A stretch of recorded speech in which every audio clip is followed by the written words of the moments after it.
The San Francisco 49ers and Chicago Bears play football on Sunday. Brian Peacock and I will break a few things down that you need to take a look at this week right after this. Welcome, everybody. Let's go Niners. My name is Jason Aponte.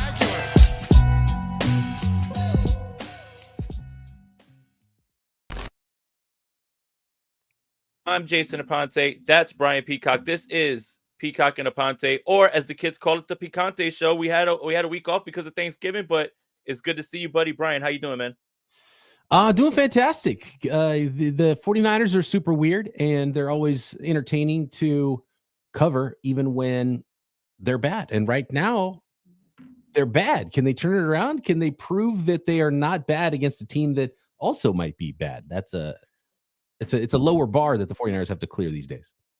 Can I ask you a question? Because when teams generally move on from someone, they at head coach, they're energized, right?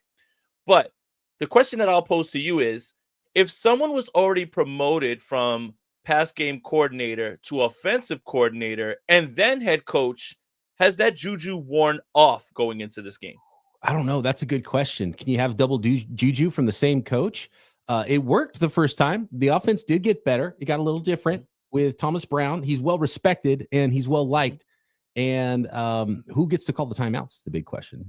Is Caleb allowed to call timeouts? I mean, that's so much stuff we cover in the game, and we break down X's and O's, and we talk about personnel and how things all fit together. And then you're a football team, and you're at the end of the game, and the quarterback doesn't even think he's allowed to call a timeout. I mean, that's absolute insanity. Yeah, I kind of put the blame on both, a little bit. I think if you're the head coach and you're seeing this happen, you have to jump out there and stop it from happening. There is a situational awareness from Caleb Williams, so it's a little 50-50. But at the end of the day, the coach has to stop the player, especially when you see what's going on. And then when you go to the podium and say, no, that's exactly what we wanted to do, that's why they should have just left them and not let him back on the bus. Yeah.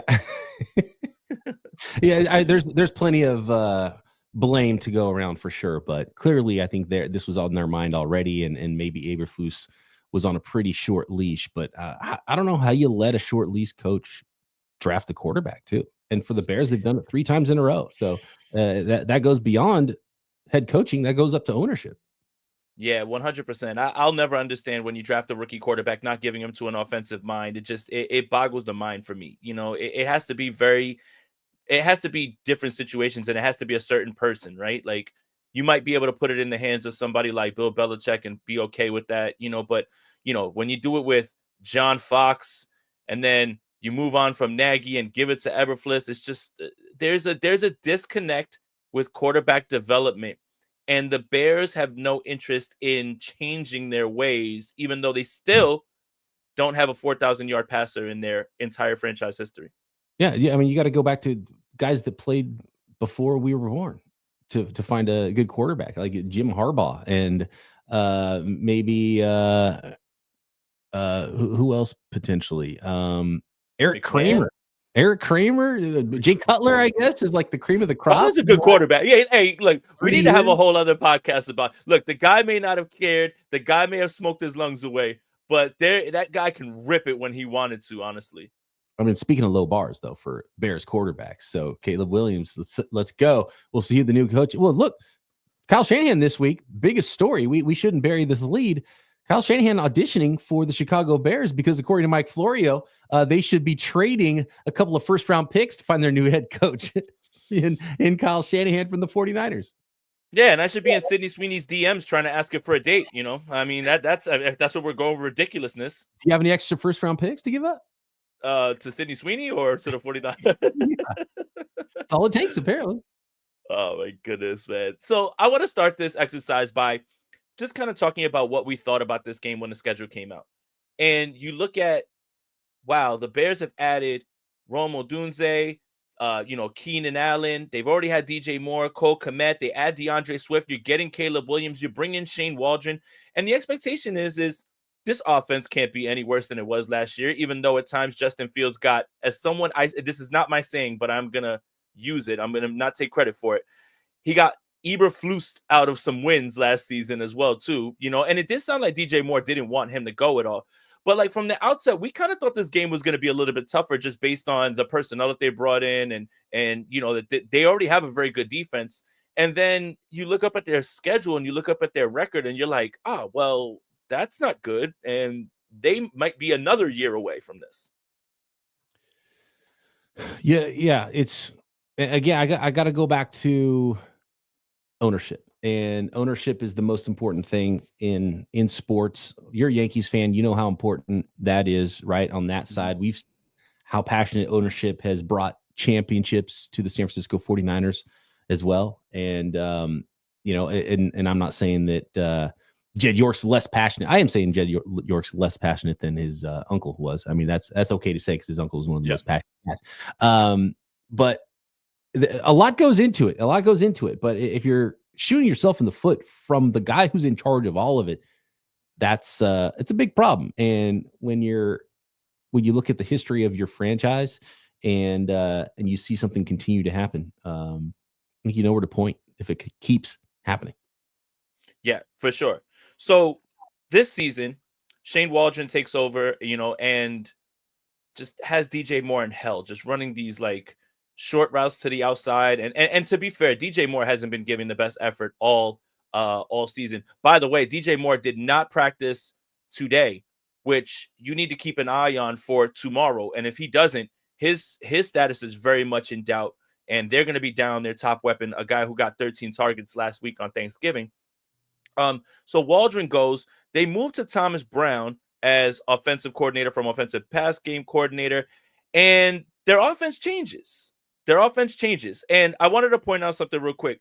Since Brown took over, the Bears have a league-high 22 third down conversions and have scored the third most points in the second half with 46. And Brown has only been in charge for 3 weeks. Now compare that to the 49ers. Over 12 quarters, the 49ers have scored 37 points. On third down, they have 13 conversions. Now, yes, Brock Purdy didn't play in Green Bay. But my goodness, does it seem like these two offenses are trending in different directions?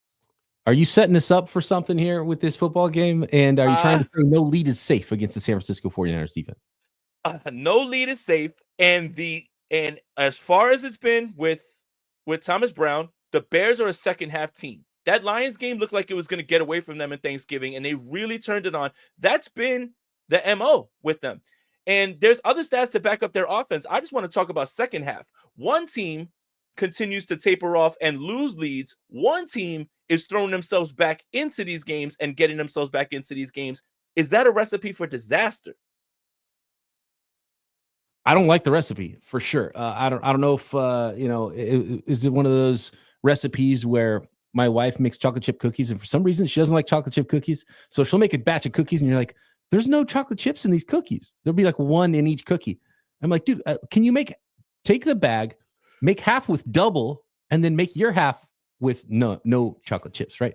And so that's kind of a disaster recipe. And it's a bummer because the cookies are so good, but you're missing the chocolate chips, right? So can we just put the chocolate chips back in the cookies for the San Francisco 49ers? Because the recipe, I think, is there. But yeah, when you look at the way the 49ers can't close games, the way that they sort of stall out in the red zone, third downs have been up and down. I don't like it. It's been the basis of all their losses. So if you told me, and you came from the future, Jason, from next week's podcast, and you said, hey, the 49ers had a 10-point lead at halftime and they lost the game, I would be like, yes, of course. And this week, it's the MO for both teams. Now, that is two teams trending in different directions, but let me circle it back to parallels. The Chicago Bears have lost 6 straight games. And let me go through each of these losses, and you tell me if you see something or hear something that's similar. Week 11, the Bears lose to Green Bay on a blocked field goal. Week 12, the Bears lose in overtime to the Minnesota Vikings on a game-winning field goal. They also had another blocked field goal in that game. You with me? You starting to catch this one? Yeah. Week 13, their coach doesn't know how to call a timeout, and you lose the game that way. Now, that's 3 of the losses. Week 8, the Hail Mary in Washington. Week 9, embarrassing loss to the Arizona Cardinals. Week 10, Embarrassing loss to the New England Patriots. Do you get it? Special teams bad, finding creative ways to lose games. The only thing the 49ers haven't done that they've done is lose 6 straight. But my God, the Bears are just finding new ways. And it's a masterclass in just how can we lose this game? And they are ahead of the 49ers right now in terms of how to lose games. That's pretty amazing because they do the hard work of coming back and then still blow it at the very end. So if you go back to the cookie recipe thing, this is what teams are doing against them. They pull the cookies out of the oven and there's no chocolate chips on one side. So what do? They go to the bag and they still put the chocolate chips and they just stick them on top of the cookie. And it still works out in the end and you get chocolate chip cookies. So that's what's going on with these football games. The Bears it's an art, man, when you learn how to lose football games. And I think Eberflus, is a lot of times guys get fired and you're like, he got scapegoated. I was with the Eberflus firing. I wasn't really super with the Eberflus hiring in the first place. And it probably tells me that they weren't, maybe Eberflus wasn't the first guy on their list, but then they're like, we like this guy. He's a smart coach. At least we'll have a good defense while he's here.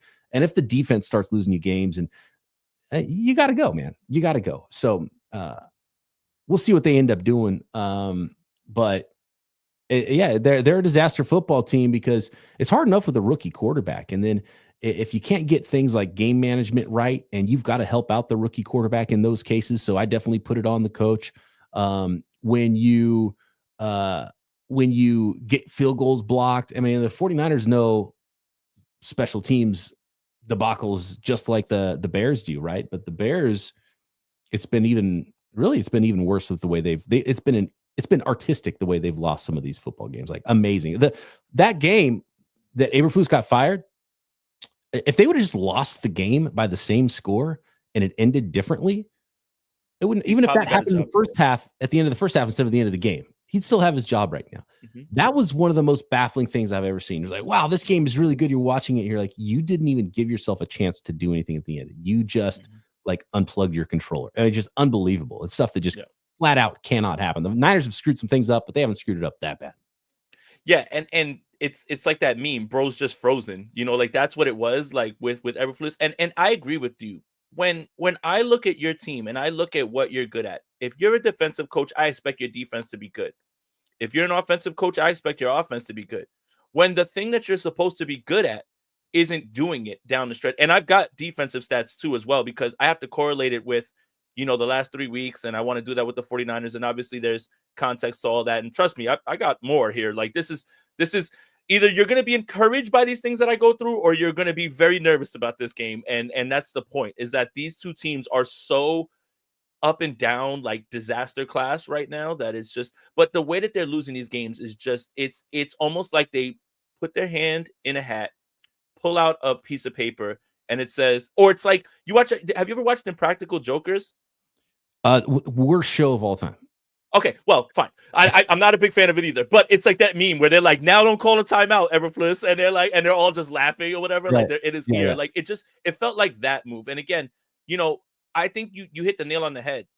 How you lose the game, I think, is more important than what the result is. And what I mean by that is, what I want from the 49ers, and I'm still waiting on December 5th, is for them to play 4 quarters. But you could play full 4 quarters and lose. It's entirely impossible. Like that's sometimes how the league goes. But they didn't. They didn't play the first half. They played the second half, and then that's how it ends. And it just kind of encapsulates the frustration, because and then you have like the missed throw, and you have the pick play, it's just the coach is just not, he's just not in tune with them. So you had to make that move. And when that ends, he shouldn't have been let back on the bus. The guy literally went to the podium the next day and was like, yep, I fully expect to be here in San Francisco. 1 hour later, come in my office, you're fired. They were making the decision to fire him while he's talking to the media. I mean, they should have never let him talk. That's amazing, dude. That is amazing. So like you said, ownership, everything, there's something fundamentally wrong with the Bears. Okay. Red zone efficiency, obviously something that the 49ers are struggling with. But I want to talk about these last 3 weeks because Thomas Brown is involved. And I also want to point out that on the season, the Chicago Bears are 3rd in red zone touchdown percentage, tied with Tampa Bay and Buffalo at 66.67%.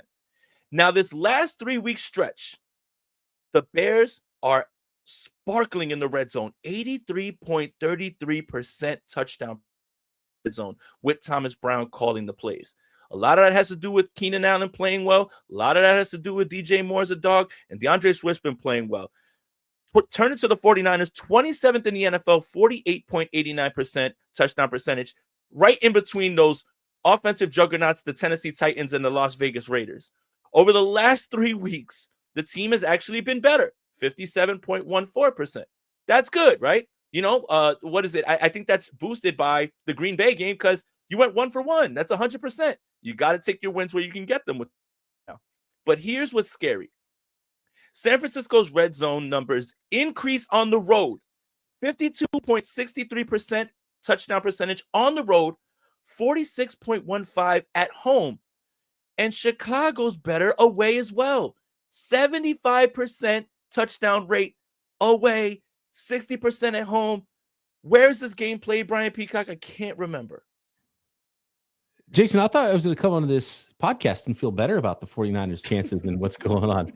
I don't like the picture that you're painting. What it sounds like to me that you're telling me is we're going to have like this game where the 49ers go up in the first half, second half, Bears come back, somebody botches the game winner, so they go to overtime, and then it ends in a tie. I just these numbers are driving me nuts because I'm going through them and I'm like, that's not good. That's not good either. And that's not good either. Like, that's why I tried to start this with, can you continue the juju with an offensive coordinator who's doing well? That's now the interim. Has that all been used just on offense, and does it correlate now to the team? Yeah, maybe he gets to transfer a little bit to the defense now as well. All right. They did it against the Lions too, right? Mm-hmm. And the Lions were super banged up. They were dropping like flies throughout that whole game. They've lost a lot of players. They haven't lost as many. I've seen that a lot recently with people talking about how many players that are injured with the Lions. Aiden Hutchinson aside, they don't have the as key of players out like the 49ers do. But they have had a lot of injuries, and they've been able to overcome them. So, credit to them for overcoming a number of injuries. But the Bears, like, they took the Lions to the end, and they should have potentially won that game. When we're talking about the 49ers, we're looking ahead, and we're trying to do the math. We're like, okay, how do the 49ers get to the playoffs? Well, they might be able to get to the playoffs at 9-8 if they lose one more game, because of course they can't beat the Lions. So they're going to, and then I start to think, well, what are we even talking about? Like, the Bears almost beat the Lions. And if you don't think you can beat a team that's on your schedule, then what's the point of being in the playoffs if you can't beat playoff teams, right? If you're the 49ers. So I almost feel like it's defeatist at this point when it comes to the 49ers. It's like, look, this is not the year. It's not necessarily time to pack it in. And I don't think professional teams should ever really pack it in like that. But I think, you lose it one more game. And, if you lose to the Bears, especially, you really just take a look at yourself and try to figure out what's the best thing that makes you better next year. And it's really all about the rookies. And really, it's one of the things it's all about for me watching this game, too. Watching Isaac Guerrero be the lead back. And hopefully that looks great. And, Izzy Abanaconda, who I thought was the Shanahan back in last year's class. And now he's back with Kyle Shanahan. And he's an interesting player. I don't know if he's going to really see the field or anything in this game. But he was claimed, and he's been somewhat familiar to, I think, some of the language in the 49ers offense. So it shouldn't be that difficult for him to jump in and be a part of this team down the stretch potentially. But it's those type of players. I'm already in, like, let's keep an eye on the draft and start looking at rookies that are on the field for the 49ers, because you start painting a bleak picture. And when I jump on with Jason Aponte and he starts talking about how the Bears have all these advantages against the 49ers, man, it just reinforces that feeling. Yeah, 100%. By the way, those last 3 heartbreaking losses for the Bears in their division as well, too. And remember, they got out the gates quickly, and they've lost 6 straight. Like, those are tough pills to swallow. And that's why when you notice and you say, well, the Bears are nowhere near the Lions, divisional games are always like that. And they're always, like, even tonight on Thursday, right? The Packers are good, obviously, and the Lions are good. I don't expect this game to get away from either of them. That game's going to be closely contested. And last year on Thanksgiving, the Packers beat the Lions, and we're all looking around at each other like, what the hell was that? And it jump-started their season. And the Bears are a pretty talented team for what their record is right now. And, they've got a rookie quarterback, but there's, a quarter here, a game here, a half here where he looks like the number 1 pick in the draft. And, he's closer and closer kind of putting things together, and he can make big plays. He's got big play receivers. on his team. He's got a better group of receivers to throw to right now than the banged up 49ers do. They've got a pretty good defense when they're playing well, and they've kind of fell off a little bit, which is I think one of the big reasons why you fire Eberflus if the defense isn't going to be there for you. And they put a lot of draft resources in that defense. They brought in Montez Sweat, and so it's not a team, despite us being like, oh, this is the Bears, and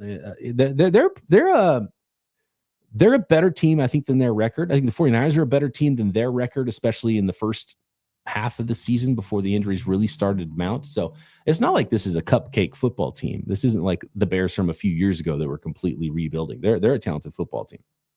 Yeah, and the NFL styles make fights. Just because you have the more talented roster top to bottom doesn't mean that this team doesn't present a challenge that can wreck all of that. So if a defense is getting there and they're whipping your ass and that's what they're really good at, just because you have the better offense than them doesn't mean that correlates to a win. Styles make fights in the NFL. And speaking of defense, I'm glad you took it there because that's exactly where I was going. Chicago's got a really good defense, I think. But through 13 weeks, they've allowed 20 points per game. And the last 3 weeks, they've averaged 24.3 points per game allowed. And I think a lot of that has to do with the defensive line. And that is what you were talking about with Montez Sweat. They just haven't been able to get there. We all know Jalen Johnson's great. They've got a great back end, right? It's just the front four, the front set, like they're not getting there. And I think obviously the Lions have a great offensive line. I don't know if Minnesota does. A lot of that game wasn't really built on that. I mean, Jordan Addison was running wild in this game. And if you would have told me that the Minnesota Vikings were going to have a receiver who went crazy, I would have bet the house on Justin Jefferson was Jordan Addison that went crazy in this game. So their defense has taken a step back. So when you couple that with the way that they're playing, the way that they're losing games, it's like exactly a perfect storm for Eberflus to not get there. Now, on the other side, the 49ers have allowed 31 points per game the last 3 weeks. That's third worst in the NFL. And obviously we know everybody's banged up. So we have to correlate it to that. But on the season, 24th in the NFL, 24.6 points per game. But the injuries to Bosa, Lenore, Greenlaw, maybe you'll be playing. Now, Jordan Elliott missing. Like, you're literally down to Evan Anderson being your best defensive lineman at this point, and which is a good thing depending on how you look at it and everything as well, too. But, man, these last 3 weeks, it's been bad for both at this point. Like, it's just the numbers are skewed with the Niners because of those games getting away from them, the Bills and the Packers game. But the Bears have underwhelmed the last 3 weeks as well, too, and that's probably what led to Eberflus's fire. I mean, I think the losses like Bosa and Deommodore Lenore, I think those are much bigger losses than even, McCaffrey and the running back stuff. And you know me, I'm the West Coast chairman of running backs don't matter. And so when Jordan Mason was running for 5.5 yards per carry, I wasn't shocked by that. And of course, you want Christian McCaffrey out there, and he adds another dimension to your offense. He's a really good player, but they went to Super Bowls and NFC Championship games without Christian McCaffrey. They've never done that without Nick Bosa, right? So Nick Bosa, I think, is still the most important player on the team when he's out. And I think the 49ers defensive line took a step back anyway this year, with Eric Armstead, and certainly it's not close to the DeForest Buckner, healthy D Ford, rookie Nick Bosa defensive line that the 49ers had in 2019. And the Niners have been built on that powerhouse defensive line. They don't have that right now. So if you can't lean on that, I think that's massive for the 49ers. And if I was pointing at one thing, that's it. That's my number one priority in the offseason. And I think that's the biggest issue with the San Francisco 49ers. And I would also point to the offense in that, and this has been a Kyle Shanahan thing, where when the offense isn't playing well, it looks a little disjointed. I always use the elevator example, like, because when Kyle Shanahan's offense is well orchestrated, he's getting people open and they're in wide open spaces and making big plays. It's such a beautiful thing to watch. But when it's not, it just looks like a bunch of people bumping into each other, and there's like a circus in an elevator, right? There's too many people, and like all of a sudden the door opens, and then the busboy comes in with his thing, and he tries to get into. It's just there are too many people in a small area. It just doesn't work, right? And you shouldn't need Christian McCaffrey and Deebo Samuel and Brandon Ayuk and George Kittle and Trent Williams. Like, nobody has that. So Kyle Shanahan shouldn't need that to have a good offense. So when you got a first round receiver out there still, Juwan Jennings, who's really good, Deebo Samuel, George Kittle, and it's not like Barch and Jalen Moore played fine.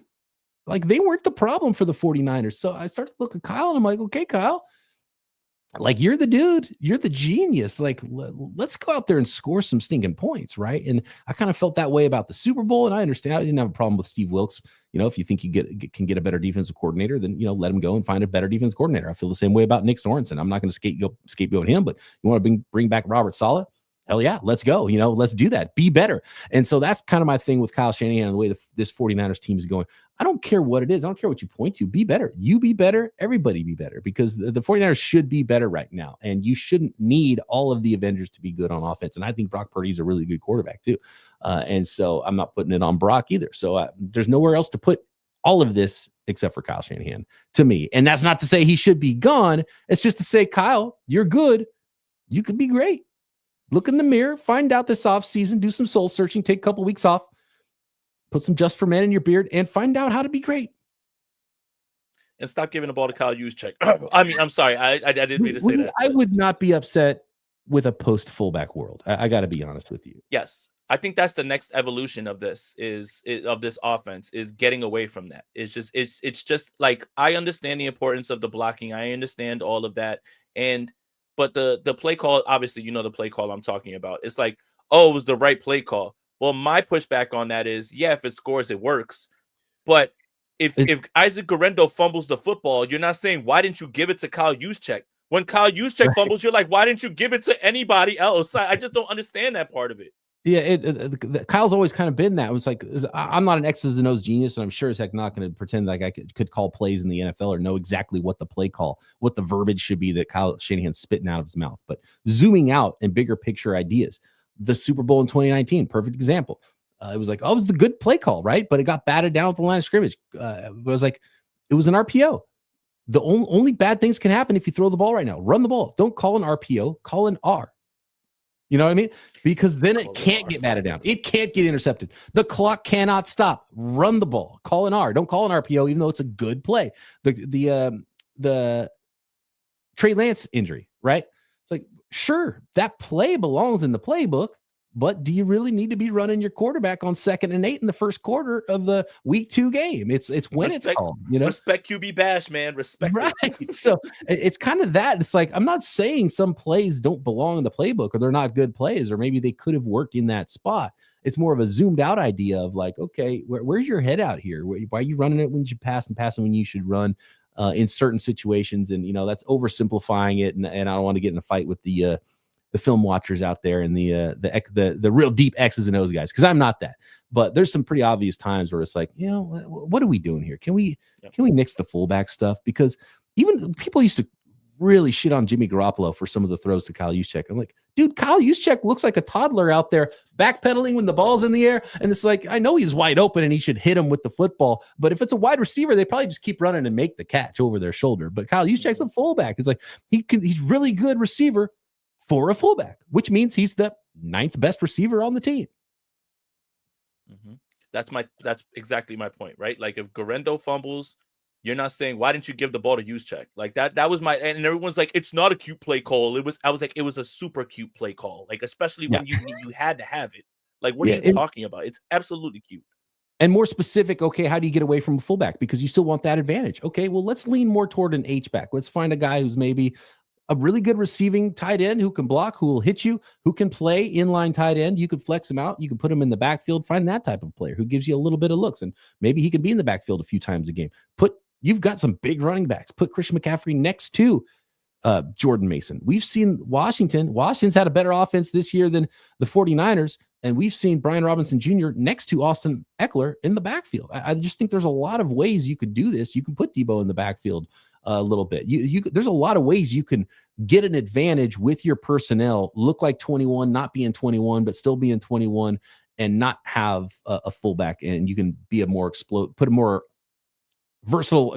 I mean, I don't want to say versatile because, Kyle Juszczyk's a versatile player. You can put a more explosive player on the field and still get the same result, have the same idea. That's where I look at a post fullback world. Get rid of the fullback. Let's get a better second tight end, essentially, that can be a guy that can move around and do some of those things. You heard it here first. Brian Peacock says, fire Kyle, hire Cliff. Man, we're really going hard right now. All right. Another thing that I wanted to point out, something that is just obvious, right? This isn't me being big brained or anything like that. It's just the turnover margin. The 49ers have just not taking the ball away, and they're just giving the ball away. In any game that they've basically tied the turnover battle or lost it, they lose the game. Now, when they win the turnover battle, they don't necessarily win them all, but they have a higher chance. Right now, they're sitting at minus 0.3 turnover margin. That is tied with the juggernaut New York Jets at number 20. Conversely, the Chicago Bears are fourth in the NFL with a plus 0.8 turnover margin. Bottom line, win the turnover battle, put yourself in a position, but the 49ers just continue to give the football away. The Bears are taking the football away because they have a very talented secondary, and they have guys who can disrupt the passer at times. In fact, everybody, after this, go hang out with Croc and I live, Locked On 49ers, every Friday morning episode, but we record our morning episodes the evening before, and we put them up on YouTube, and we go live on Thursday nights. It's our Friday morning audio pod.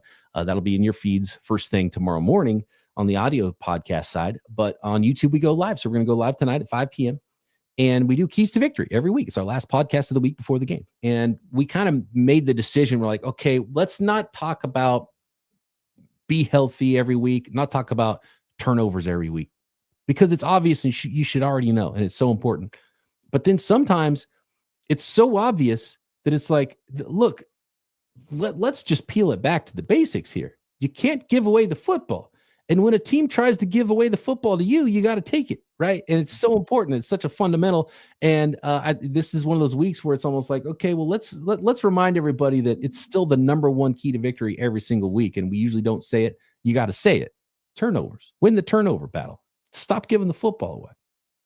Right. And it's that's what's so frustrating about this season, because it does all just sound like simplistic stuff. Like, hey, don't commit penalties. Hey, don't turn the football over. But week after week, we can copy and paste all the issues. And that's what you're talking about. You don't even have to watch the game at this point to say, man, they're really having a tough time executing. They probably turned the ball over too much. They had some special teams problems. And you can just say that without even watching the game, basically. It's become a script, right? And luckily, when it comes down to it, even if the 49ers give up the lead in the fourth quarter, the Bears are going to find some way to screw it up and give that 49ers that win. So we can at least bank on that. Now, not to scare you or anything like that, but Uh-oh. something's got to give. 3-game losing streak, 6-game losing streak. I talked about how the Bears have actually been a second-half team these last 3 weeks, and their numbers bear that out. The 49ers have not been a second-half team all year. The red zone is great for the Bears, especially on the road. And this game's going to be in Levi's. Oh, dear. Do the Bears get off the schneid this week, or the 49ers get back in the win column? I don't know if you're listening earlier when I said it was going to be an overtime tie. So an overtime tie. That would be so 2024 Niners. I would love that. The 49ers are going to win this game. Okay. But I don't know if it'll be easy. It won't. Some things have to happen that just haven't happened. So I just look at the law of averages, and I look at the sample size in the NFL. And NFL it's like a marathon season, even though there's so few games, right? There's 10 times more baseball games over the course of a season than there are football games. So statistics settle a little bit more in baseball. You can go on a crazy 16, 17 game streak in baseball and really skew things. But then over the course of a season, 162 games, things even out. In football, you don't really have that opportunity sometimes. And sometimes things really stick. But when I look at things like red zone on the road, like why? I just can't fathom a reason why that is something that's going to be sticky week to week, right? And I understand it exists, but it's like my little brain can't. I'm like a flat earther, right? I see it and I'm like, it looks flat to me. I don't know. And I think about, like, I look at a football game. Why would you be better in the red zone on the road? It makes no sense. Is the color scheme like screw up your quarterback's eyes and the backdrop of the end zone is the same color as your team's uniforms and you can't see your players? Like, why would that even be a thing, right? I can't think of a good reason for that over a sample of 6 or 7 games. So those types of things, while they exist, I'm going to ignore them. I'm just going to willfully ignore it. And I'm not going to say it's not real, but I'm just going to willfully ignore it. And I'm not an actual flat earther, by the way. I want everyone to know that. I'm just saying, as far as some statistics go, I'm a flat earther because I can't see why it keeps happening. And when I look at the 49ers, big plays are not happening. Why? Is Debo that bad? You see him return a kick, and it's like, it's still kind of there. He just hasn't broken that one extra tackle that he needs to make these big plays. Can he finally do that? Can you just throw the ball to George Kittle more, period, which we say every single week on this show and every show I do, because and he said it himself.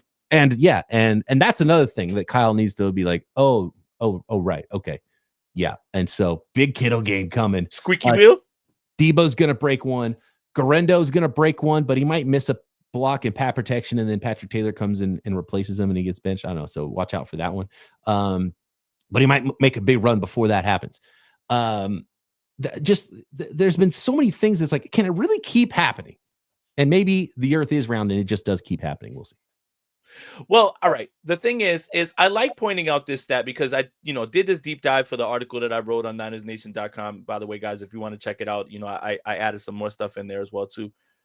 But what I pointed out about watching the games, right? The 49ers away red zone efficiency has gone up. Why? Because in Green Bay, they got there once and they scored once. So that's 100%, right? Like, and that skews it. There's no minimum for, right? Like, if I was willing to bet, and I haven't looked this up, this is going to be something that just, I'm willing to bet just because of my eyes. And I've watched many, if not all, the Bears games. The 49ers have been in the red zone more times than the Chicago Bears, right? It's just that when they get there, they're converting. And obviously, when you get there more, there's more chances that you don't convert. It's just, that's why raw numbers don't always bear everything out. I just found that to be funny, that the 49ers are better away in the red zone. And obviously, we have context in certain ways. And this game's at home. And they're better away. And this game's in Levi's. And it's just, maybe it's doom and gloom because I'm just looking at all things, because this season is the definition of Murphy's Law for the 49ers. So I really just have to kind of now try to paint the picture and look at it at all angles and say, well, this is going to be something that pops up, and I wouldn't be shocked because there is this correlation, but it's true. You definitely have to watch the game. There's context to every single stat. Stats shouldn't tell you the story. Stats should confirm what you see with your eyes. Amen, brother. That was well said. Yeah. See, I know a little ball, but hey, you brought it back, man. What a way to bring it back. Yeah, see, everything's fine, guys. We're going to be fine. So I guess, look, we've got a few more minutes. And remember, guys, like this video, subscribe to both channels. Obviously, tapping with Locked On. I know you guys are going to later on. The 49ers are not mathematically eliminated. And thanks to the NFC West, there is still a path. And there's a large discussion about tank or, go for it. My take is, I don't think they have to tank. They just have to keep doing what they're doing, and they may just end up with a higher pick. So the good news is they don't really have to change much. Yeah, right? They're losing on accident already. I don't think they have to do it on purpose, right? Right. And I am a fan of the soft tank or the elegant tank. Elegant tank. Mm-hmm. Like Fred Warner, get whatever. Like I don't want his ankle to heal wrong and then he's bad forever. You know what I mean? Like, right. Get yourself right, dude. Be for All-Pro Fred in July when you report to camp. So whatever surgery you need, get it. It's those types of things. And if Fred Warner's not on the field and Nick Bosa's not on the field, the defense is going to take care of itself. And I know Demo's good, and I've liked what I've seen from the rookies and Malik Mustafa and Renardo Green, but they're not. Not a lot's going to happen if they don't have Fred Warner and Nick Bosa on that side of the football. And then on offense, you already don't have a lot of guys. I don't know, Trent Williams is probably the one where it's just like, okay, let's set out big man and let's give it one more go next year, because it feels close with Trent Williams. Like, I wouldn't be shocked if he retires at the end of the season. I don't want that to happen. I want him to feel refreshed and rejuvenated to try to climb that hill one more time next year. And he said last offseason he'll play 5 more years, but you hear that a lot, and then things change, right? So, yeah. He's dealing with something that has nothing to do with football either. Well, yeah, and that on top of it, right? Yeah, and because he's hurt. He already didn't practice hardly ever anyway, And so, yeah, let's get it right for 2025. That's where I'm at, and naturally things. And I don't think if you have a 12th pick instead of the 15th pick, it's going to matter. No, and that's it. You're going to get yourself a premium pick one way or another. I think the 49ers don't have to outright go to lose games. They can just go out there and play. And I think the cracks are starting to show with depth. Like, depth is good until depth has to play. And then you start to look around like, yeah, there's a reason these guys are backups. And kind of to that point, Fred Warner has his lowest tackle total through 3 games, 13, if I'm not mistaken. If Fred is right, that's 13 per game, not 13 over 3. And then kind of the part that is weird is this feels like a crossroads moment right now, to where the 49ers have to figure out who's the problem now and who's the solution going forward, because this is going to be a big roster turnover offseason. It feels like you've got to figure out who's going to be here. You got to figure out what you have. So I've seen this being pointed out because Ben Barch was very good on Sunday. Jalen Moore was very good, and Jalen Moore's been good for both games that he stepped in for Trent Williams. That's been a very nice surprise. And I'll admit, I didn't want Ben Barch to play because I said, why don't you try Spencer Burford there? Because Burford could be your Banks replacement, somebody who's already on the left side, and get him in there. Fine. This is why they know more than I do. But there's a clamoring kind of for Ben Barch to play even if Banks is ready to go. But someone smarter than I pointed out, and that's Brad Graham of the SF Niners, Banks has a incentive number that he needs to hit in order for when he leaves the 49ers to obtain a comp pick. So they're almost inclined to play him based on the formula of the compensatory picks. And I have to double check that, but I trust Brad for him to say that. So it's weird because you want to see what guys are, and Barch is obviously going to at least compete. I don't know how, they go to fill that position. I think you and I both believe Banks is gone. But it's not like they can just take Banks off the field if he's ready to go, because it could lose them a draft pick. And all of those are valuable, especially when you need to hit on this draft class.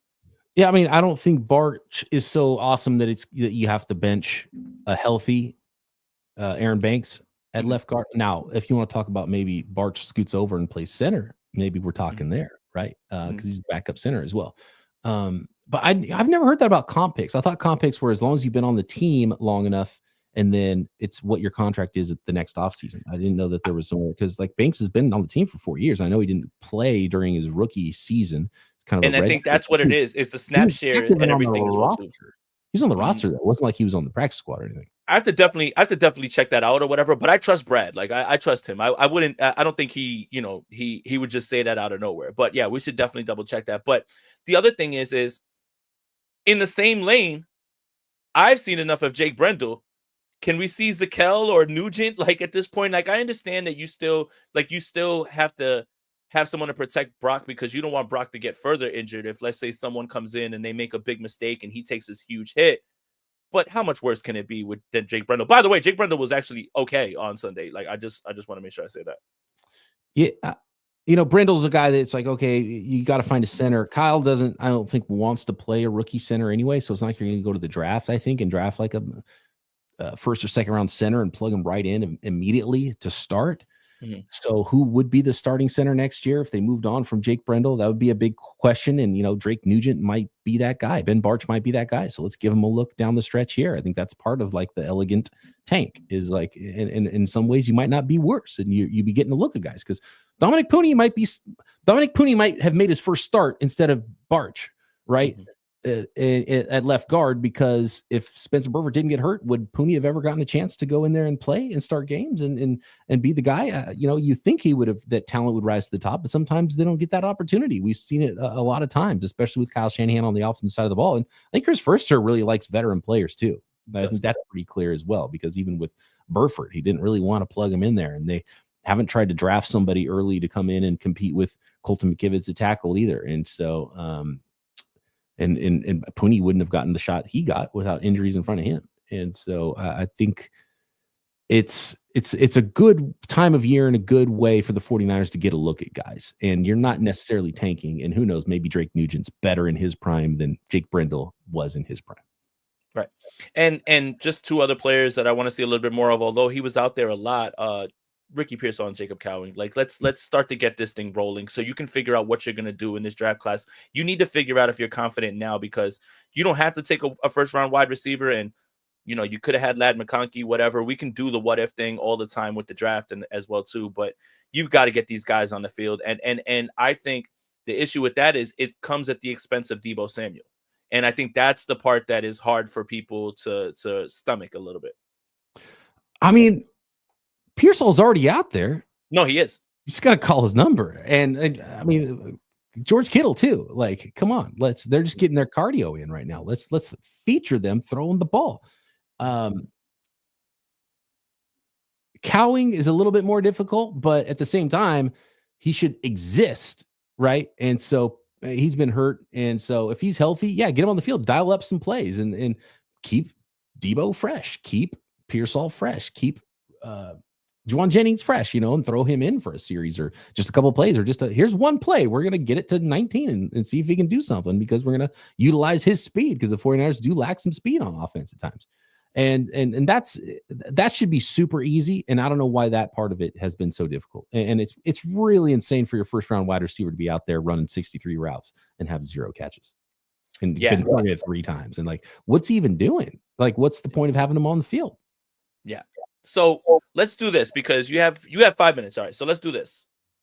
Guys that are locks to come back next season. For me, Juwan Jennings, George Kittle, Renardo Green, obviously, Lenore, Malik Mustafa. I don't know what happens with Jair Brown. He has regressed severely. Drake Greenlaw will be back. Huh? You got to just bring in competition there, I think. Right. At free safety. And they need more range at free safety anyway, because I think Jair Brown's kind of they've just had a bunch of strong safeties, right? It's like, okay, Jair Brown is almost closer to Malik Mustafa than he is to what I would picture, a Jimmy Ward or whatever free safety pops up in your mind, Merton Hanks, right? It'd be nice if they could find a little bit more range out there, safety. But I do trust John Lynch when it comes to safety because he's got a pretty good batting average there. Yeah. So the Lenore, Green, Mustafa, Mooney leaves. Now you've got to figure out that other spot. Obviously, Fred, Greenlaw. Let's figure out what we do there with those 2 guys. I'm fine with that. The defensive line needs a complete overhaul, and that's going to happen in the draft. The stars and scrubs thing is not working this year because the stars are injured, and you don't have enough stars to lift the scrubs. Not the scrubs. You know what I'm talking about, right? Like the whole idea of like, I'm bringing in this guy as a project, right? Like when you hit on Omenihu and Arden Key, you start to think you can do that every single year, and now here you are again. Well, and it's like, it's like plugging in one guy on the offensive line. If you got 4 studs, the 5th guy plays up, and that's kind of what it's been like for some of those guys in the 49ers defensive line. And now they just got one guy, and just some pros, but not they're depth guys. They're rotational players at this point. Leonard Floyd is just like he just looks like a regular old football player. He's like, oh, that guy's is not like, oh, he's terrible, get him off the field. But it's like he doesn't make any plays, and Collins doesn't make any play. Like nobody makes any plays on the defensive line right now. And and I think one of the biggest, if you want to point to one thing that the Trey Lance trade did, it's that 3 first-round picks. And what do you get with first-round picks, man? You get defensive linemen, you get offensive tackles, you get corners, you get big-time playmakers, right? That's what you're trying to get, or immediate starters in the interior offensive line. Like they gave away a lot of opportunity, and the McCaffrey trade too. That was a lot of picks, and they gave away the opportunity to get a lot of. And I point to the defensive line the most, and they've thrown some money at it. The Hargrave thing didn't work out. I think you got to cut him, but you need to replace the talent there. And so every single mock draft I do is going to have a defensive lineman in it. That's just where we are. I'm just going to draft offensive linemen and defensive linemen so people don't yell at me on the timeline. Yeah, I mean, maybe if there's no good defensive line, you go offensive tackle there as well. But I just assume it's going to be Trent for one more run and McKivitz. Yeah, and so that's perfect. So we can do offensive line then. So those 2 guys I do think are safe. And cover your ears, 49ers fans. I do think Colton McKivitz is coming back to play right tackle. Colton McKivitz void dollars in like 2028. You're not going to go void 3 years down the road to keep a guy that you don't like. And and they're probably going to say the same thing they said last year, unless the right, like they might have drafted Rosengarten if he was there. I don't know. Maybe the right guy falls and they do draft an offensive tackle. And I do think they need that. So that's hard. You have 1 first-round pick. Where are you going to get a starting caliber stud defense lineman and a starting caliber offensive tackle? It's hard. You only got 1 first. You got to choose. Which one do you want to try to get? I think defensive line is where I would go first if that player is there. And if not, then you go offensive line. But I think, Chris Foerster is going to say, I don't know if these guys wouldn't have beat out Colton McKivitz. That's, I wouldn't be shocked to hear that again in 4 months. So Trent and McKivitz, I'm in agreement with you. And obviously Pooney, right? But center, left guard, you've got to figure those 2 spots out. Is Pooney the tackle of the future? That's a good question, And because you he keep was adding a inferior was a offensive lineman, knowing that you think you want to try Pooney and let him kick outside. That's a good. Put Yeah, I like that. And my whole Spencer Burford's gonna take that spot for Aaron Banks, and they'll have someone in house and cheap. That's kind of like fizzling now, unless they just want to see what Ben Barch is. It doesn't sound like they like Burford a whole lot. Yeah, I know. He looked good in that first game against the Jets when he got thrown in there, and I was like, oh yeah, left side natural might be a fit. It could be something that that's how they put a Band-Aid on it. But that's a conversation for another day. Brian thinks that the 49ers are going to get in the win column. You know what, man? Let's get crazy. I think the 49ers are going to win as well, too, even if I didn't pick them the last 2 weeks, which it seemed obvious. I think the 49ers find a way, but this one's not going to be fucking easy at all. I just want to go on record. If I have to pick Bears or 49ers to win, I'm going to pick the 49ers, but I'm picking a tie. I just want everyone to know that.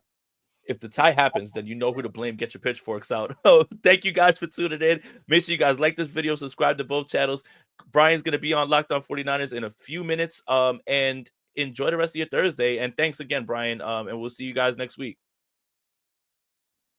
Welcome, everybody. Let's go Niners. My name is Jason Aponte.